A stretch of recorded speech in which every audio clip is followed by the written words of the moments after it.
भक्तों, पंचांग के अनुसार इस साल भाद्रपद माह के कृष्ण पक्ष की अष्टमी तिथि की शुरुआत 26 अगस्त की रात 3:39 पर होगी और 27 अगस्त रात 2:19 पर इसका समापन होगा। ऐसे में 26 अगस्त 2024 के दिन कृष्ण जन्माष्टमी का व्रत रखा जाएगा। हर साल भाद्रपद मास के कृष्ण पक्ष की अष्टमी तिथि को कृष्ण जन्माष्टमी के रूप में मनाया जाता है। भक्तों, द्वापर में श्री कृष्ण परम पुरुषोत्तम भगवान का जन्म भाद्रपद की अष्टमी तिथि रोहिणी नक्षत्र और चंद्रमा वृषभ राशि में मध्य रात्रि में हुआ। उनके जन्म लेते ही दिशाएं स्वच्छ व प्रसन्न एवं समस्त पृथ्वी मंगलमय हो गई थी और विष्णु के अवतार श्री कृष्ण के प्रकट होते ही जेल की कोठरी में प्रकाश फैल गया। कृष्ण के जन्म दिवस पर स्वर्ग में देवताओं की फूलों की बरसात हुई। भक्तों, जन्माष्टमी व्रत का महत्व। शास्त्रों में जन्माष्टमी के व्रत को 1000 एकादशी व्रत के समान माना गया है और 100 बार गंगा स्नान करने का जो पुण्य मिलता है मात्र जन्माष्टमी का व्रत करने से प्राप्त हो जाता है। और भक्तों, जाप का अनंत गुणा फल देने वाला जन्माष्टमी के दिन ध्यान जाप और रात्रि जागरण का विशेष महत्व है।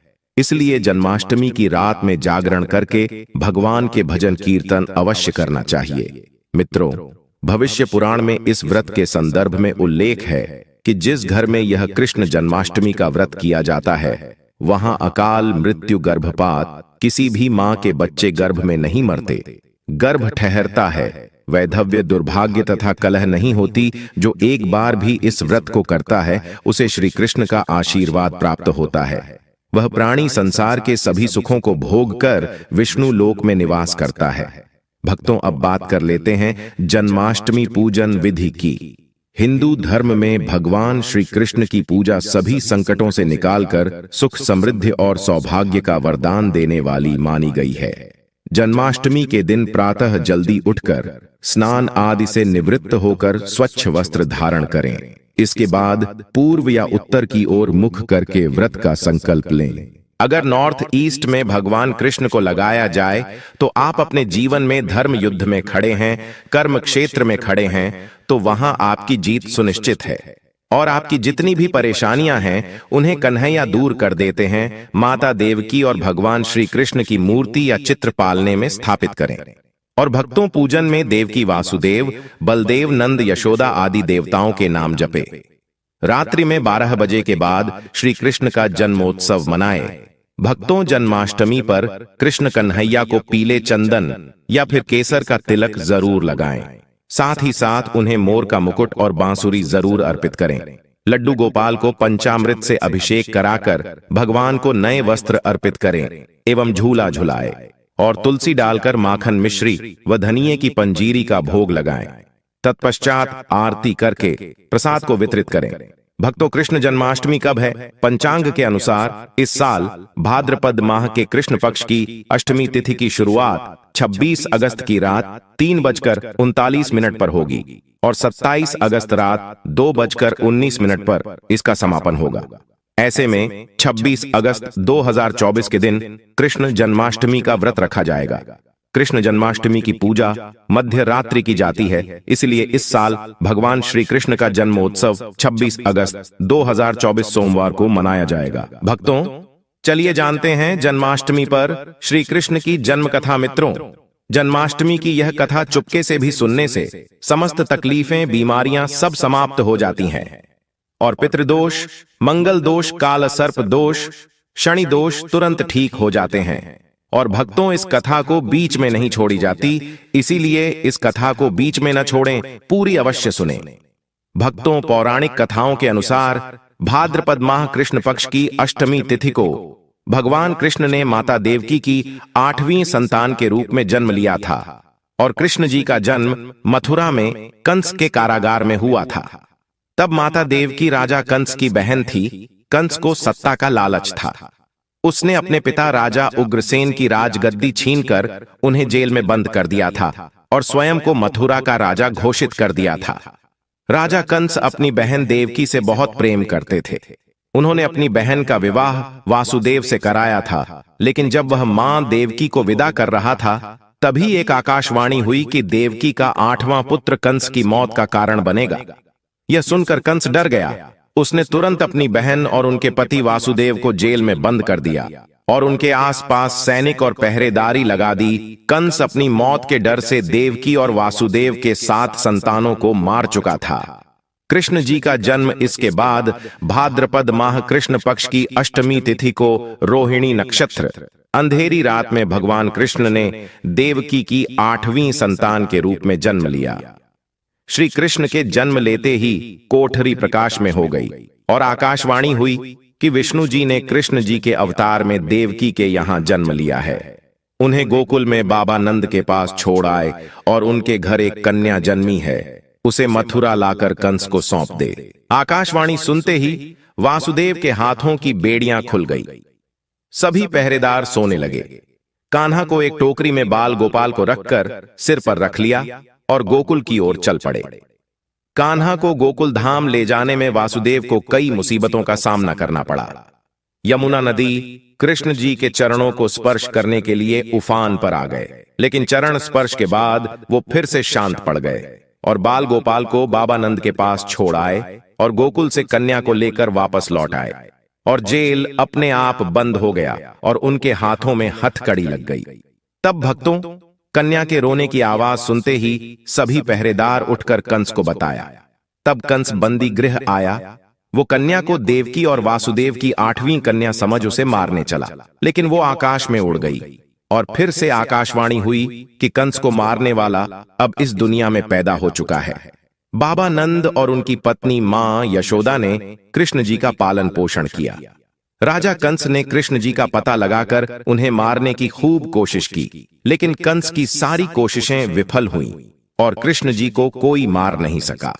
अंत में श्री कृष्ण ने कंस का वध किया, राजा उग्रसेन को फिर मथुरा की राजगद्दी सौंप दी। भक्तों, आप जन्माष्टमी पर भूल कर भी ना करें, ये गलतियां तुलसी को लेकर ना करें। ये गलती जन्माष्टमी के दिन भूलकर भी तुलसी की पत्तियां तोड़ने से बचना चाहिए। दरअसल शास्त्रों में कहा गया है कि कृष्ण भगवान विष्णु के अवतार हैं और उन्हें तुलसी अति प्रिय है। ऐसे में इस दिन तुलसी की पत्तियां नहीं तोड़नी चाहिए। जन्माष्टमी से पहले आप तुलसी तोड़कर रख लें। बिना तुलसी के जन्माष्टमी का पर्व अधूरा है। भगवान कृष्ण किसी भी ऐसे भोग को स्वीकार नहीं करते जिसमें तुलसी पत्र न पड़ा हो। ऐसा भोग पाप के समान होता है, जहरीला माना जाता है। और चावल खाना, यह बात तो सभी जानते हैं कि एकादशी के दिन चावल नहीं खाने चाहिए, लेकिन बहुत ही कम लोग जानते हैं कि जन्माष्टमी के दिन भी चावल को खाना वर्जित होता है। मित्रों, चाहे आप व्रत रखें या ना रखें, लेकिन जन्माष्टमी के दिन चावल खाना शुभ नहीं माना जाता और तामसिक भोजन जन्माष्टमी के दिन तामसिक भोजन वर्जित माना जाता है। ऐसे में इस दिन मांस, मदिरा, प्याज और लहसुन नहीं खाना चाहिए। भक्तों, इस दिन गलती से भी लहसुन प्याज का खाना कभी मत बनाना, क्योंकि राहु केतु के कारण ही लहसुन प्याज की उत्पत्ति हुई है और भगवान विष्णु और राहु केतु के बीच में भीषण शत्रुता होती है।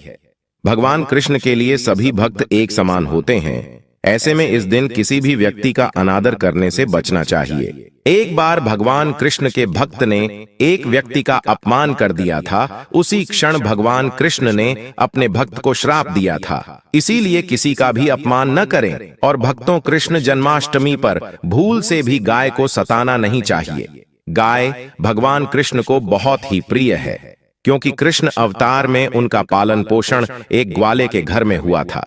ऐसे में जन्माष्टमी के दिन किसी भी गाय और बछड़े को भूलकर भी नहीं सताना चाहिए। भगवान कृष्ण गाय को सबसे प्रिय मानते हैं। गाय माता को सबसे ज्यादा प्यार करते हैं, इसीलिए गाय को इस दिन रोटी, फल वगैरह मिठाई अवश्य खिलाएं। और दोस्तों, जन्माष्टमी के दिन केवल सात्विक खाना खाएं। जन्माष्टमी व्रत में दूध और दही जरूरी है। व्रत के दौरान ताजे फलों के शेक, लस्सी, छाछ या दूध का सेवन कर सकते हैं और नारियल पानी पी सकते हैं। जन्माष्टमी के दिन पेड़ों को काटना भी अशुभ माना जाता है। दोस्तों, श्री कृष्ण हर चीज में बसते हैं और हर चीज उनमें बसती है। बल्कि हो सके तो इस दिन ज्यादा से ज्यादा पेड़ लगाने चाहिए। इससे घर और परिवार में सुख और शांति बनी रहती है। भगवान कृष्ण सदा पीपल के वृक्ष में रहते हैं। पीपल वृक्ष पर जन्माष्टमी पर जल अवश्य अर्पित करें, इससे वह प्रसन्न जल्दी होते हैं। भक्तों, जन्माष्टमी के दिन ब्रह्मचर्य का पालन करना अनिवार्य होता है।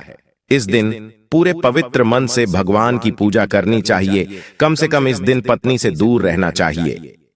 जो पति पत्नी जन्माष्टमी पर एक दूसरे से दूर रहते और संयम और नियम का पालन करते हैं तो उन्हें एक सुशील और सुंदर पुत्र की प्राप्ति होती है।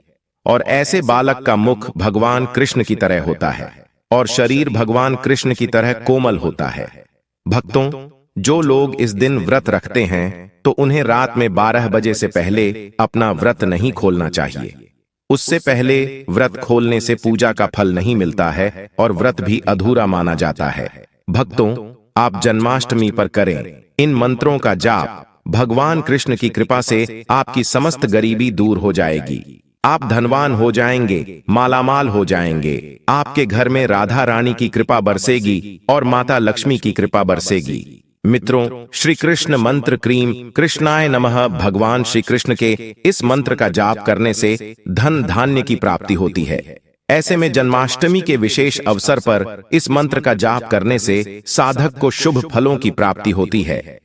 हरे कृष्णा कृष्णा कृष्णा हरे हरे, हरे राम राम हरे हरे करने से भगवान कृष्ण के कान खड़े हो जाते हैं। वह भक्त की पुकार अवश्य सुनते हैं। कम से कम इसका जाप 21 बार अवश्य करें या फिर 108 बार भी आप जाप कर सकते हैं। बहुत ही शुभ माना जाता है। भक्तों, जन्माष्टमी पर जो स्त्री भगवान लड्डू गोपाल को झूला झुलाती है उसे अनंत काल तक बांझपन का सामना नहीं करना पड़ता है। भगवान लड्डू गोपाल की कृपा से ऐसी स्त्री को सुंदर पुत्र की प्राप्ति होती है। मित्रों, जन्माष्टमी पर मोर पंख अवश्य लाएं और मंदिर में स्थापित करें और भगवान कृष्ण की बंसी जन्माष्टमी पर अवश्य लेकर आए। अगर आप व्रत रख रहे हैं तो भगवान लड्डू गोपाल के खिलौने आदि जरूर लेकर आना चाहिए। इसे लाना मत भूलना। और जन्माष्टमी पर कौड़ियां आप ला सकते हैं। भगवान कृष्ण की स्थापना कर सकते हैं। दोस्तों, इस दिन गलती से भी किसी भी व्यक्ति को गिफ्ट के तौर पर भगवान कृष्ण को उपहार में कभी मत देना। इससे घर की लक्ष्मी रुष्ट हो सकती है। और जन्माष्टमी पर सोने चांदी तांबा पीतल की खरीदारी आप कर सकते हैं। बहुत शुभ माना जाता है। जन्माष्टमी पर पालना अवश्य लेकर आना। इसमें लड्डू गोपाल जी झूला झूले। भक्तों, जन्माष्टमी पर तुलसी माता के सामने भगवान कृष्ण के 4 नाम जैसे गोपाला, गोविंदा, देवकी नंदन और दामोदर पुकारे और साथ ही ओम नमो भगवते वासुदेवाय नमः मंत्र का जाप करें। ऐसा करने से सभी समस्याएं दूर हो जाएंगी। माता तुलसी आपके घर को धन धान्य से भर देंगे। जन्माष्टमी के दिन भोग में मक्खन के साथ तुलसी दल जरूर डालें और वह भगवान कृष्ण को अर्पित करें। मित्रों, जन्माष्टमी के शुभ अवसर पर नमक का विशेष उपाय अवश्य करना चाहिए। दोस्तों, मैं ईश्वर की सौगंध खाता नमक का यह उपाय करने से आपके समस्त पाप नष्ट हो जाएंगे, गरीबी दूर हो जाएगी, आपकी नौकरी लग जाएगी और संतान प्राप्ति हेतु व्यापार चलाने के लिए भी यह उपाय जरूर करें। भक्तों, हम भी नमक का यह उपाय जरूर करते हैं। मैं ईश्वर की सौगंध खाता हूं। अगर आपने यह उपाय कर लिया तो आपको करोड़पति होने से कोई नहीं रोक पाएगा। भगवान कृष्ण का विशेष आशीर्वाद मिलेगा। दोस्तों, उपाय है एक नमक का पैकेट, 50 ग्राम सूखी लाल मिर्च, 500 ग्राम चावल, 100 ग्राम उड़द की दाल, 250 ग्राम आटा और 11 रुपये की दक्षिणा तथा एक पानी की बोतल और 5 रुपए के काले तिल। बस इतनी सी सामग्री एक थैली में एकत्रित कर लें। भक्तों, उसके बाद किसी भी गरीब बुजुर्ग या गरीब महिला को चुपके से दान दे दें और पीछे मुड़कर न देखें, घर को वापस चले आए। भक्तों, आप यकीन मानो गुरु परंपरा से प्राप्त यह माह उपाय आपकी काया पलट कर रख देगा। आपकी दिन दुगनी रात चौगुनी तरक्की करेंगे। भक्तों, ये उपाय हम भी जरूर करते हैं। पौराणिक पुस्तक और शास्त्रों में लिखा उपाय आज हम आपको बता रहे हैं। यह उपाय जन्माष्टमी के दिन जरूर करें। मैं ईश्वर की सौगंध खाता हो आपका भाग्य उदय हो जाएगा। दोस्तों, ये उपाय में हर जन्माष्टमी के दिन जरूर करना चाहिए। अब भक्तों, बात कर लेते हैं कृष्ण जन्माष्टमी पर लड्डू गोपाल की पूजा कैसे करें। भगवान श्री कृष्ण के जन्म के बाद प्रभु का अभिषेक किया जाता है। खीरे से बाहर निकालने के बाद लड्डू गोपाल का कच्चे दूध, दही, घी, शहद और गंगा जल से अभिषेक करें। इसके बाद किसी साफ कपड़े से भगवान प्रभु की मूर्ति को पहुंचे और उन्हें वस्त्र पहनाएं। अब प्रभु का आभूषणों से श्रृंगार करें और इन्हें मुकुट पहनाएं। हाथों में बांसुरी पकड़ाएं, कानों में कुंडल, पैरों में पायल और गले में माला पहनाएं। इसके बाद भक्तों प्रभु पर पीले रंग के पुष्प चढ़ाएं और पीला चंदन लगाएं। अब प्रभु को अक्षत इत्र और फल चढ़ाएं। इसके बाद धूप और घी के दीपक से प्रभु की आरती पूरी श्रद्धा के साथ करें। कान्हा जी को माखन बेहद पसंद है, इसलिए लड्डू गोपाल को माखन मिश्री या मेवे की खीर का भोग लगाएं। अंत में क्षमा प्रार्थना करें और कृष्ण भगवान के मंत्रों का जाप भी कर सकते हैं। वहीं जन्माष्टमी पर भजन कीर्तन करने का भी